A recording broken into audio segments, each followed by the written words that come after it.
Mengikuti dengan anjuran pemerintah, Gereja Betani Bulungan akan selalu menemani setiap minggu pagi saudara melalui YouTube serta Facebook. Bagi jemaat yang memerlukan pelayanan khusus dapat menghubungi Pak Petrus di nomor 0816 1180 743. Tuhan Yesus memberkati. Puji Tuhan, selamat pagi, salam sejahtera bagi kita semua. Shalom. Apa kabarnya pagi hari ini Tuhan? Kita semua luar biasa, amin. Amin. Haleluya. Kita akan mulai ibadah kita pagi hari. Bapa, kami mengucap syukur buat segala kasih dan anugerah yang tidak pernah meninggalkan kami. Hingga pada pagi hari ini Tuhan boleh ada kami. Semua karena kebaikan-Mu Tuhan. Terima kasih Tuhan, kami mau bersyukur Tuhan. Kami mau datang dalam hadirat-Mu, membawa pujian, penyembah, syukur kami hanya kepada-Mu Tuhan. Terima kasih Bapa. Berkati ibadah kami pagi hari ini, dari awal hingga pada akhirnya. Biarlah hanya nama Tuhan yang kami tinggikan dan kami agungkan. Terima kasih Bapa, kami siap memuji Engkau. Hanya di dalam nama Yesus, umat yang percaya dimanapun berada. Kita bersama berkata, amin. Kita beri kemuliaan. Kita mau datang kepada Tuhan pagi hari ini dengan penuh sukacita. Haleluya.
menikmati hadirat Tuhan.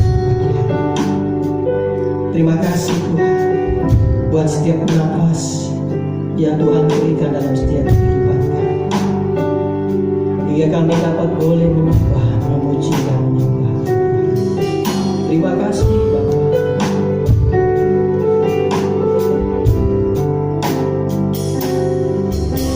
Setiap nafas di hidupku, ku mau menyembahmu.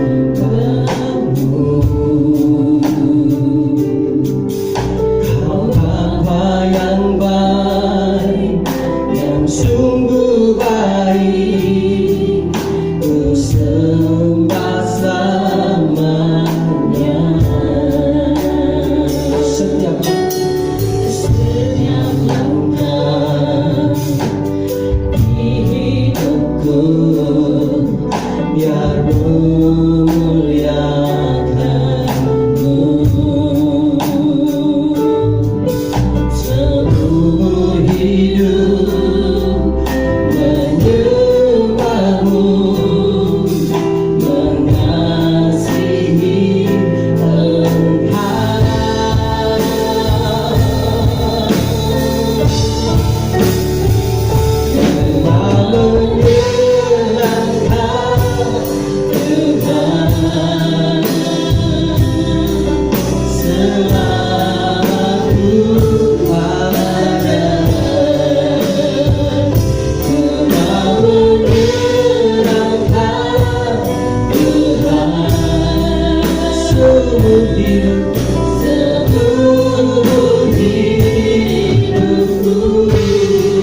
Dari awal kita terpuji bersama-sama setiap nafas hidup. Setiap nafas di hidupku, namanya kamu. Kau Bapa yang baik, Kau Bapa yang baik,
Kami mau siapkan hati dan pikiran kami Tuhan, untuk boleh menerima taburan firman-Mu Tuhan.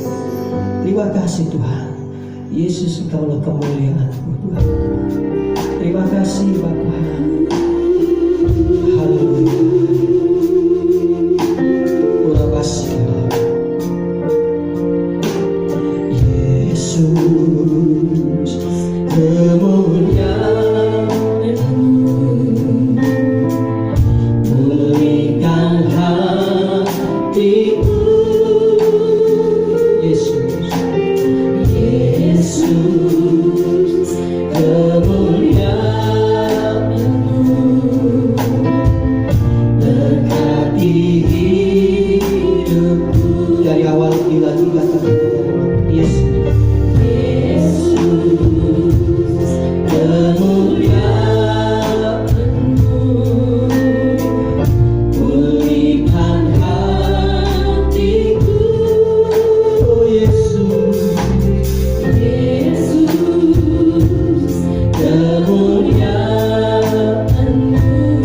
Tuhan yang memberkati.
Berikan kesehatan buat setiap kami ya Bapak, sehingga kami boleh selalu mendekat dengan Engkau Tuhan Yesus. Terima kasih Bapak, sebentar kami akan berdiam untuk bisa mendengarkan firman-Mu. Pimpin hamba-Mu Tuhan, berikan sesuatu yang bisa pada Engkau. Terima kasih Bapak, di dalam nama Yesus kami berdoa. Haleluya. Amin. Amin.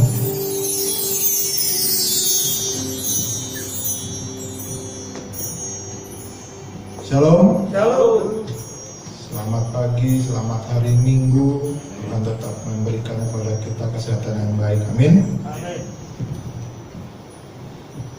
Beberapa waktu yang lalu saya melihat di internet, di sana ada program di mana mereka suka membahas hal-hal tentang riset, dan bahkan juga banyak ternyata pembahasan mengenai segala sesuatu yang berurusan dengan umur panjang.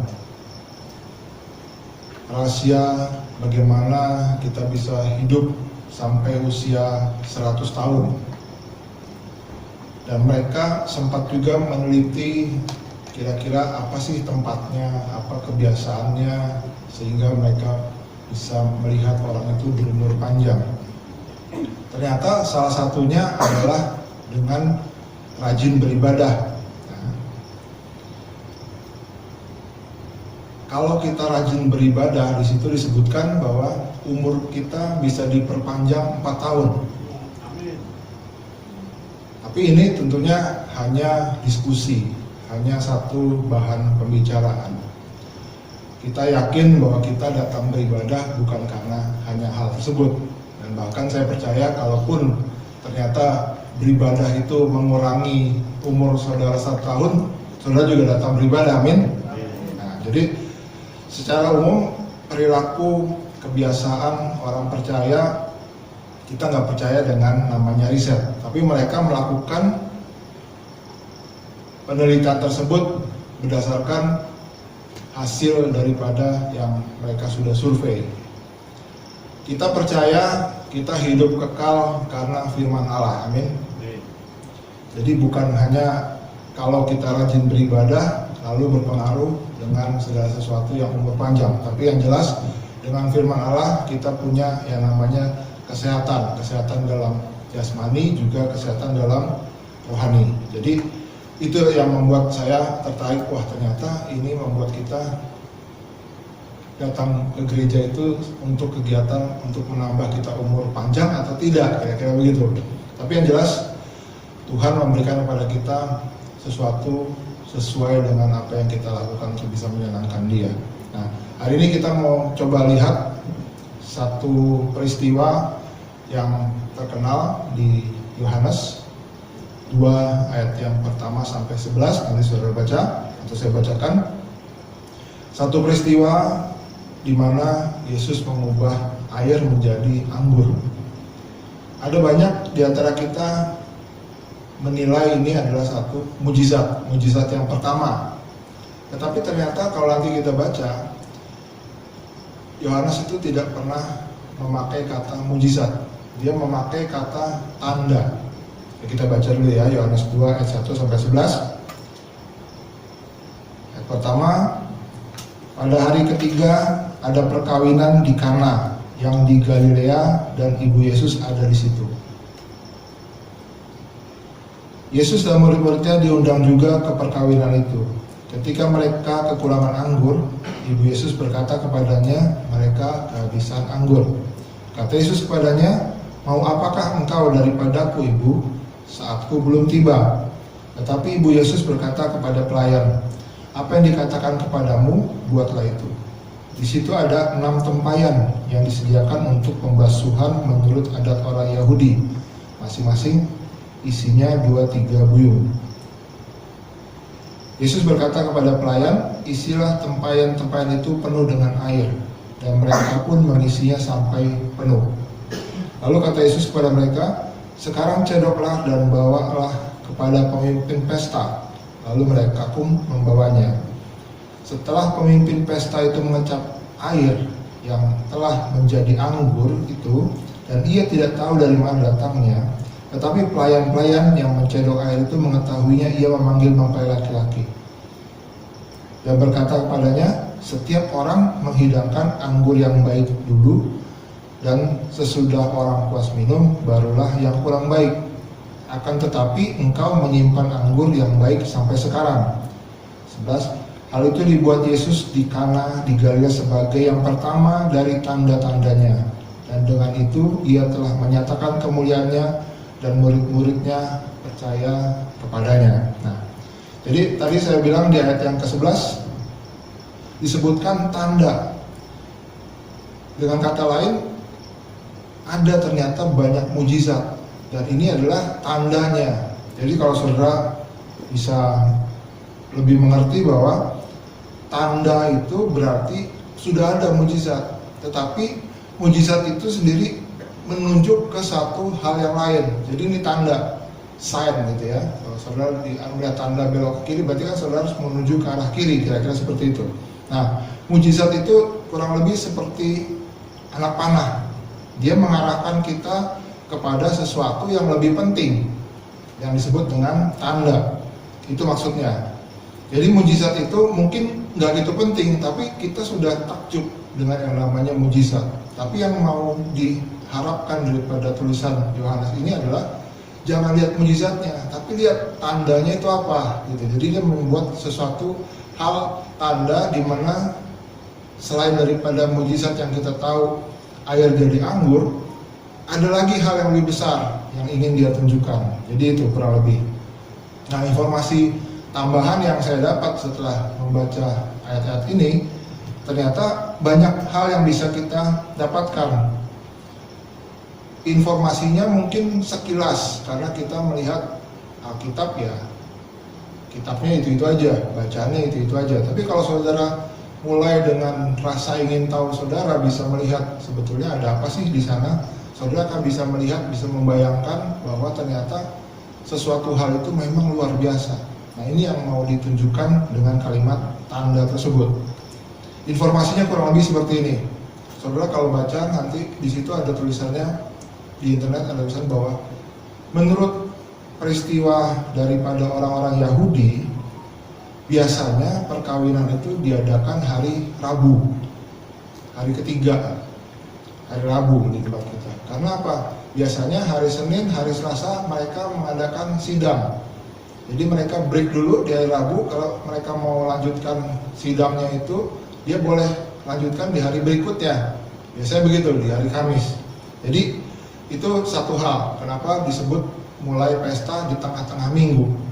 Nah, kemudian untuk pesta biasanya mereka mengadakan tidak 1 hari atau 2 hari, biasanya minimal 1 minggu. Jadi itu satu hal yang panjang yang dilakukan. Saudara nanti bisa mengkaitkan berapa sih sebetulnya kurang lebih kalau kita mau menghitung biaya daripada pesta 1 hari kira-kira berapa, 2 hari, tapi ini biasanya 7 hari. Jadi pesta bisa berjalan selama 7 hari, pasti melibatkan anggota yang banyak. Misalnya di kampung tersebut, berarti seluruh anggota daripada kampung tersebut akan terlibat, kurang lebih seperti itu. Biayanya udah pasti cukup besar, dan dikatakan satu kalimat mereka kehabisan anggur. Ini suatu hal yang kira-kira wah bahaya, karena kalau pesta 7 hari ternyata anggurnya habis, itu repot. Nah, jadi saat kehabisan anggur, Maria sepertinya memberikan petunjuk kepada Yesus dengan harapan Yesus bisa berbuat sesuatu. Tapi responnya Yesus pada saat itu sepertinya juga suatu hal yang dinyatakan dengan tegas, bahwa dikatakan begini, mau apakah engkau daripadaku? Kayaknya kalau seorang anak bicara seperti itu kepada ibunya gak etis ya, tapi ini yang disampaikan oleh Yesus. Nah, pada dasarnya jawaban Yesus tadi saya sampaikan kelihatannya agak kasar, tapi ibunya atau Maria ini dia gak ambil pusing. Dia hanya bilang kepada orang yang ada di sana, pelayan-pelayan tersebut, untuk bisa menuruti apa yang dikatakan oleh Yesus. Apapun yang dia katakan, lakukan aja, kira-kira seperti itu. Nah, saudara baca di sana tadi ada tulisan 6 tempayan air. yang disediakan untuk membasuh menurut adat orang Yahudi. Biasanya mereka cuci tangan sebelum dia makan. Nah, kita juga tahu cuci tangan yang benar seperti apa gitu kan. Mungkin yang saudara baru tahu cuci tangan minimal 20 detik. Kalau kita biasa cuci tangan ya cepat langsung karena makanan sudah nunggu gitu kan. Tapi ternyata kebiasaan daripada orang Yahudi ini beda. Dia harus angkat tangannya, kemudian airnya itu harus dituangkan dari ujung jari supaya air itu terus jatuh ke siku. Jadi begitu caranya. Saudara kalau bisa bayangkan 100 orang aja, itu berapa banyak air yang harus disediakan. Di sana ada 6 tempayan air yang nanti akan dibuat sebagai tempat anggur gitu. Nah, volumenya tadi sudah dikatakan airnya diperlukan sangat banyak. Pada saat tersebut, satu kampung itu mungkin nggak banyak mata airnya. Kalau sekarang mungkin jet pumpnya nggak banyak gitu, kurang lebih begitu ya, 1 atau 2. Dan hanya orang-orang yang super dalam kekayaannya yang punya sumur pribadi. 6 tempayan tadi dikatakan ada 2-3 buyung, kurang lebih ada 120 sampai 180 liter kurang lebih begitu. Dan semua itu nanti saudara baca diubah menjadi anggur. Nah, kalau diperkirakan itu bisa jadi berapa botol kira-kira begitu. Nah, itulah kalau saudara mau melihat berapa sih biayanya yang diharuskan disediakan saat kita menyediakan pesta pada zaman tersebut. Nah, peristiwa Yesus mengubah air menjadi anggur ini menyatakan kemuliaan Tuhan. Dan dia tidak menyatakan kemuliaannya kepada semua orang. Dia nggak show off di tengah pesta lalu dia membuat satu kegiatan magic, bukan. Tapi hanya kepada segelintir orang. Hanya sebatas orang saja yang tahu yang apa yang terjadi saat kemuliaan Tuhan itu dinyatakan. Dan ternyata hanya mereka yang ada di dapur. Padahal keramaian di depan begitu banyak orang. Yesus juga melakukan tandanya yang pertama melalui hal yang kecil. Dia hanya menyiapkan bagian minuman karena kita tahu ceritanya ibu Yesus berkata anggurnya habis gitu kan. Kalau saudara bisa membayangkan terlibat dalam pelayanan konsumsi aja di gereja konsumsi, saudara akan pasti ambil bagian, wah saya yang masak karena ini terlihat semua orang pasti akan makan makanan saya dan harus saya masak yang lezat. Semua orang pasti akan mengomentari masakan saya. Tapi saudara lupa, minum juga penting gitu kan. Jadi bukan hanya makanan, kalau makanannya enak terus di tengah saudara makan nyangkut, saudara butuh minum begitu kan. Nah, beberapa dari kita juga tahu kalau saudara pergi ke food court, makanan begitu banyak, tapi tempat minum hanya satu dan mereka biasanya yang menjadi pusatnya gitu. Biarin orang lain boleh sewa counter makanan. Kalau kita bisa sewa counter minuman, itu yang paling menguntungkan, kira-kira seperti itu. Nah, saya sempat berpikir bahwa kepala pelayan ataupun para hadirin yang telah mencicipi anggur yang dibuat sama Yesus tadi dengan mujizatnya, itu satu keajaiban yang luar biasa. Kalau kita merupakan bagian daripada mujizat tersebut, wah kita mungkin pasti akan tercengang-cengang, kita mungkin mau mengabadikannya, kita mau menceritakannya kepada semua orang. Tapi tadi saya sudah bilang bahwa Yesus tidak memberikan atau menyatakan kemuliaan itu kepada semua orang. Dia hanya memberitahukan kepada segelintir orang. Kemuliaan Tuhan tidak dinyatakan jauh dari kita. Tapi kalau kita bisa melanjutkan kehidupan tanpa kita melihat apa-apa, kita bukan orang yang menjadi saksi Tuhan. Kita hanya sebagai orang yang sekedar lewat. Jadi kita nggak ngerti apa yang terjadi.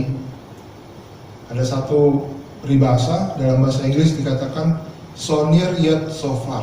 Artinya apa? Kelihatannya dekat tapi jauh. kelihatannya jauh tapi dekat gitu. Istilahnya kalau saudara manggil tukang bakso tapi tukang bakso udah lewat, kira-kira gitu, nggak ketemu momennya. Nah, kita mau lihat ada beberapa hal yang penting. Yang pertama, Yesus dan Yohanes Pembaptis yang memberitakan tentang kejadian pada saat perkawinan di Kana ini adalah dua orang yang berbeda. Yohanes dikatakan pribadinya itu keras. Dia bahkan memisahkan diri daripada dunia. Dia lebih mementingkan suatu keadaan di mana dia bisa menjadi sesuatu yang berbeda. Nah, Yesus itu sangat berbeda dengan Yohanes. Kehidupan Kristen juga demikian. Kadang-kadang kita merasa cenderung memisahkan diri daripada dunia. Bukan suatu kehidupan yang normal. Tapi Yesus selalu hadir di tengah keramaian, di tengah pesta, di mana ada lambang sukacita di situ. Nah, keterpisahan antara orang Kristen bukanlah secara fisik, tapi terpisah di batinnya yang membedakan. Hati kita itu yang lepas daripada dunia.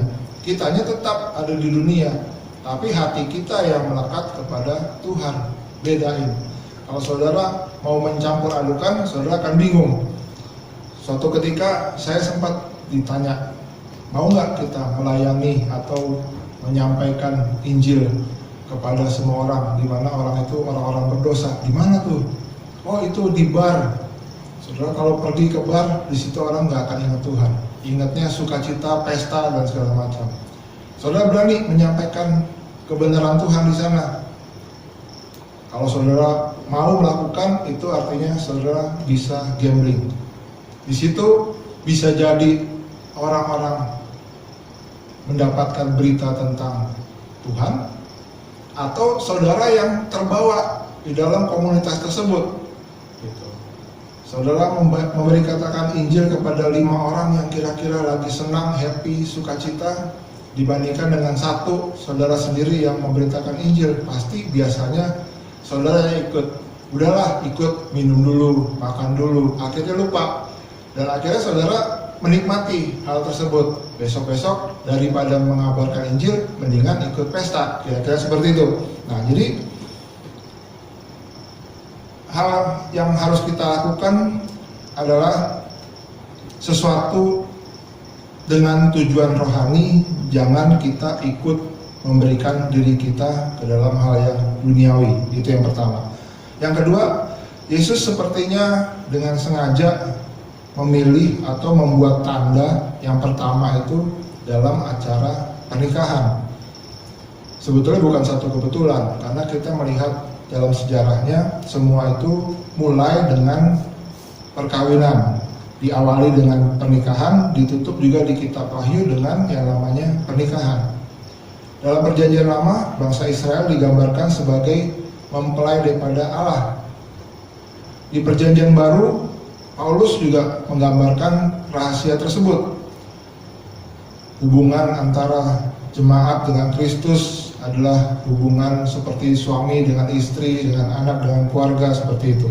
Jadi, kerajaan Allah digambarkan sebagai satu pesta.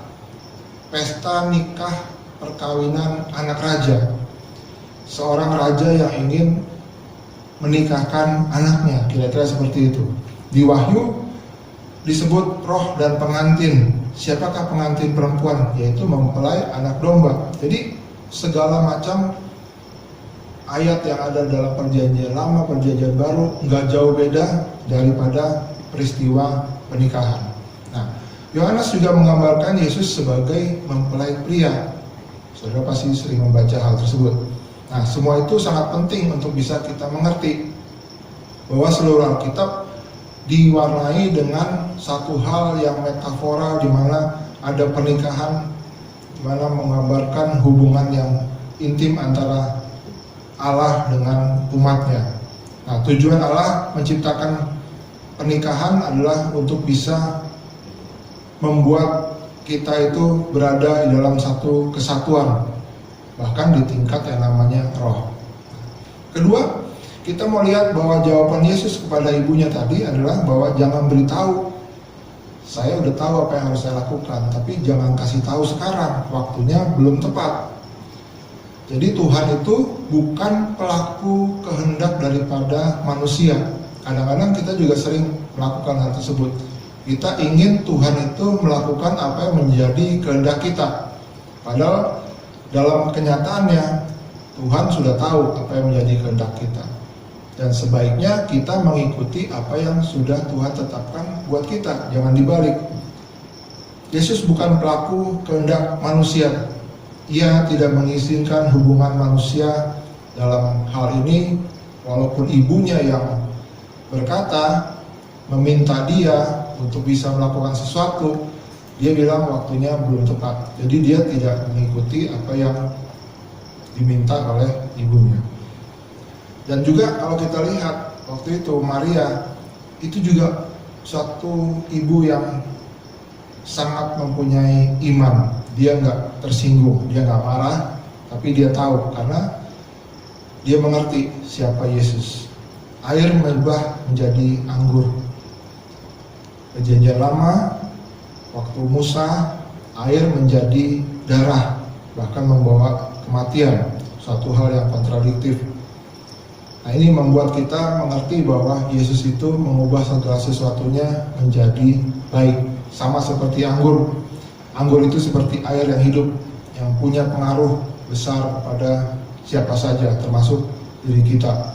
Kalau kita mengerti bahwa kita ada dalam roh, kita akan melihat bahwa kepribadian kita akan berubah karena adanya Roh Kudus ini. Dalam Alkitab, anggur juga selalu dilambangkan dengan hal yang sukacita. Artinya, sebagai seorang Kristen, yang kita harusnya bisa berjalan, bergaul dengan Tuhan, semakin lama kita bisa bertumbuh. Sukacita itu akan selalu makin bertambah. Orang Kristen selalu dicirikan dengan kalimat namanya sukacita. Sukacita ini bukan berarti happy-happy, pesta, ataupun semacam itu. Tapi sukacita ini diartikan adalah berasal daripada hati. Mazmur 104 dikatakan, anggur menyegarkan hati manusia, membuat muka berseri-seri. Apakah anggur yang berasal daripada Roh Kudus yang sudah benar-benar menyegarkan hati kita manusia? Nah, kita bisa melihat bahwa inilah yang dimaksud dengan sukacita sesungguhnya. Jadi sukacita itu bukan sesuatu hal yang bersenang-senang, ketawa, sesuatu yang kita buat-buat untuk bisa happy, bukan. Tetapi saat kita hidup dekat dengan Tuhan, disitulah kita mengadakan hal yang kita lakukan, mendekatkan dengan Tuhan sehingga kita bisa mendapatkan sukacita. Cara dunia tadi saya sudah sampaikan berbeda dengan cara Tuhan. Biasanya kalau cara dunia yang terbaik dulu, sampahnya belakangan, atau hal yang tidak baik belakangan. Kalau kita membuat sesuatu promosi, biasanya kita membuat packagingnya itu bagus, tapi dalamnya nggak jelas apa, gitu kan? Seperti beberapa hari yang lalu, saudara kalau ikut euforia daripada salah satu band yang terkenal dari luar negeri, sampai mereka membuat dalam kotaknya itu salah satu gerai makanan yang ada, saudara sudah tahu, membuat sesuatu yang heboh, tapi dalamnya kan sama, gitu kan? Apa yang mesti kita lakukan? Nah, itu seperti itu. Nah, jadi kalau misalnya kita tahu kita itu sering pergi ke gereja dan kita ngerti berapa tahun kita sudah bergereja, kalau kita melihat Tuhan ada di tempat lain, apakah kita pergi ke sana? Belum tentu, karena Tuhan itu ada di mana-mana. Tuhan ada di tempat kita juga. Cuma kadang-kadang kita tidak bisa merasakan sukacita di mana kita bertemu dengan Tuhan. Apa yang menunggu saudara di tempat lain ternyata belum tentu hal baik itu ada di sana.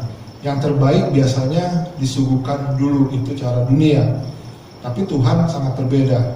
Kalau saudara mengenal Tuhan, dia akan membuat hidup saudara itu manis dari sekarang, besok, sampai selama-lamanya. Informasi tambahan, kalau anggur itu dinilai bukan dari tahun termuda pembuatannya, Misalnya saudara beli anggur tahun 2021, harganya mungkin wajar 300.000. Tapi kalau saudara beli anggur keluaran tahun 1950, itu harganya bisa jutaan. Jadi berbeda gitu. Nah, jadi inilah yang harus kita lakukan, bahwa kita mengerti bahwa Yesus itu dapat berkata damai sejahtera yang telah diberikan kepada kita tidak dapat diberikan oleh dunia. Dunia juga punya damai sejahtera, tapi orang belum tentu menemukan damai sejahtera yang sejati dalam dunia ini. Nah, keadaan kita juga demikian. Kadang kehidupan kita itu berasanya tawar, hambar. Hidup sepertinya sebuah rutinitas, seperti air biasa, nggak ada rasanya. Hidup dikatakan membosankan, kosong. Seperti tadi yang kita baca, Maria, ibu Yesus, dikatakan kayaknya nggak tahu malu. Walaupun udah ditegur, dikatakan kehabisan anggur, Yesus diam aja, nggak ada sukacita lagi. Nah, itu disebut dengan rutinitas. Salah satu yang saudara bisa lakukan adalah mengundang kembali Yesus datang dalam hidup saudara. Undang dia dalam kehidupan kita. Nggak perlu pura-pura. Kalau kita memang udah tahu, kita sudah nggak punya apa-apa, kita bilang memang sudah habis, gitu kan? Tinggal tunggu mujizat daripada Tuhan. Apa yang dia mau lakukan buat kita supaya kita bisa mendapatkan sukacita. Seperti beberapa orang tadi yang saya sampaikan, ternyata orang-orang yang di dapur itu yang melihat secara langsung mujizat. Saudara bisa bayangkan betapa kagetnya mereka. Udah tahu diisi dengan air, tapi waktu diambil, diberikan kepada pemimpin pesta, ternyata pemimpin pesta berkata, inilah anggur yang terbaik. Dan ini merupakan suatu hal yang tidak biasa yang dilakukan oleh pesta-pesta pada zaman tersebut.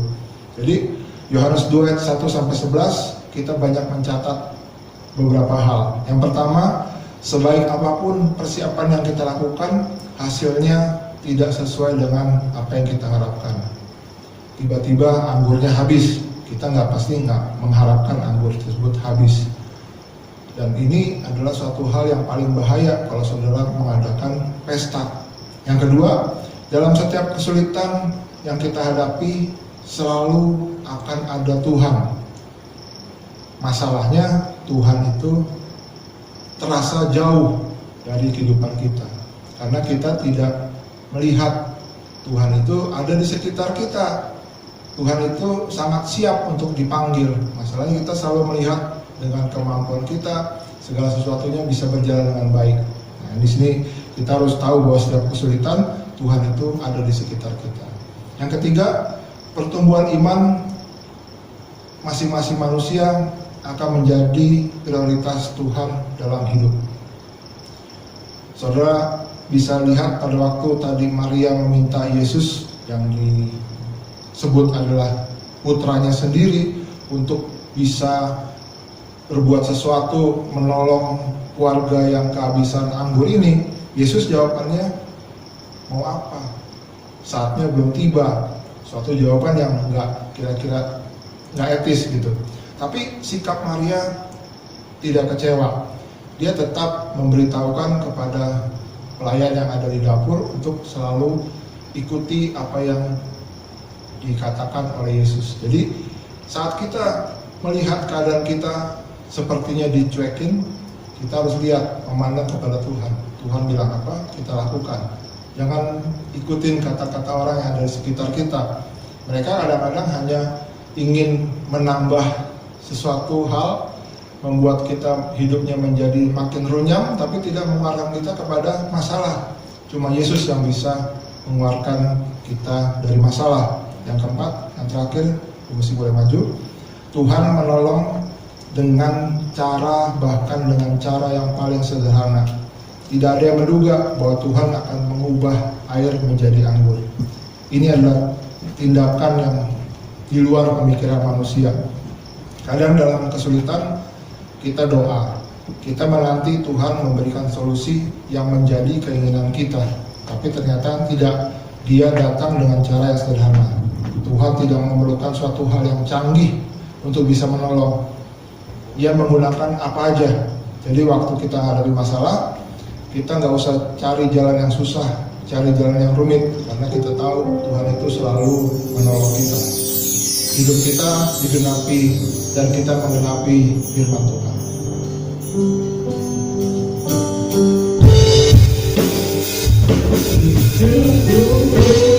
Menggenapi firman-Mu, Engkau mujizat sertai tiap langkahku.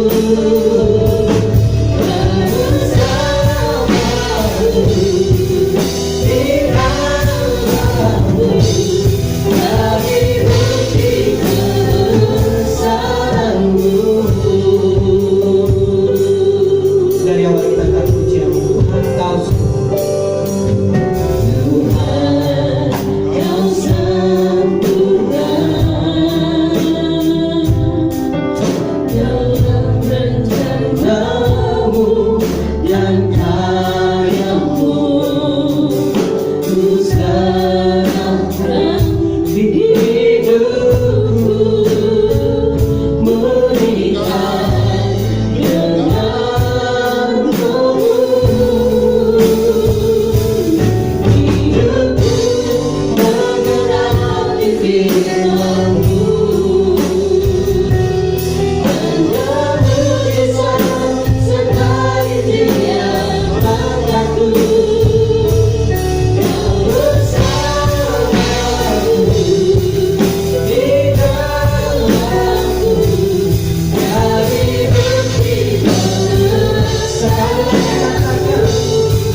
Hidup kita mengenapi firman Tuhan. Mari saudara kita berdoa.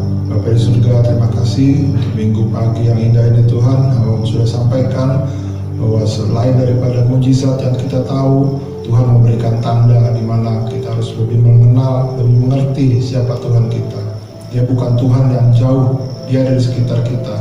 Dia adalah sumber daripada solusi yang kita harapkan, tentunya dengan cara Dia. Terima kasih Bapak. Berkati setiap kami yang sudah mendengarkan firman, berkati jemaat-Mu dimanapun berada, berikan tetap kesehatan yang baik, perlindungan-Mu, penyertaan-Mu, sehingga pada saat kami melaksanakan ibadah secara onsite, kami boleh bertemu dan boleh menyaksikan setiap kemuliaan daripada Tuhan. Terima kasih Bapak, berkati juga untuk gembala sidang, manapun Pak Naryo menyampaikan firman, berikan kepada Pak Naryo suatu hal yang baik yang bisa diberitakan kepada semua jemaat Tuhan. Terima kasih Bapak. Sebelum kami berpisah, kami ingin mengatakan kami tinggi-tinggi, kami mau menerima berkat yang berlimpah dari Bapa surga, kasih yang sempurna dari Tuhan Yesus Kristus, persekutuan yang indah dengan Roh Kudus, minta saudara sekalian, mulai minggu pagi hari ini sampai Maranatha dan bahkan sampai selamanya. Jemaat yang diberkati Tuhan, mari sama-sama kita katakan amin. hidupku menggenapi firman-Mu, Engkau mujizat sertai tiap langkahku. Kau bersamaku di dalam-Mu, jadi bukti kebesaran-Mu, jadi bukti kebesaran-Mu, jadi bukti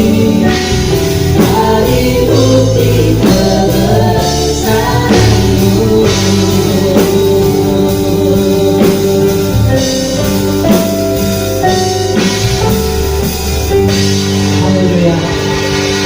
selesai.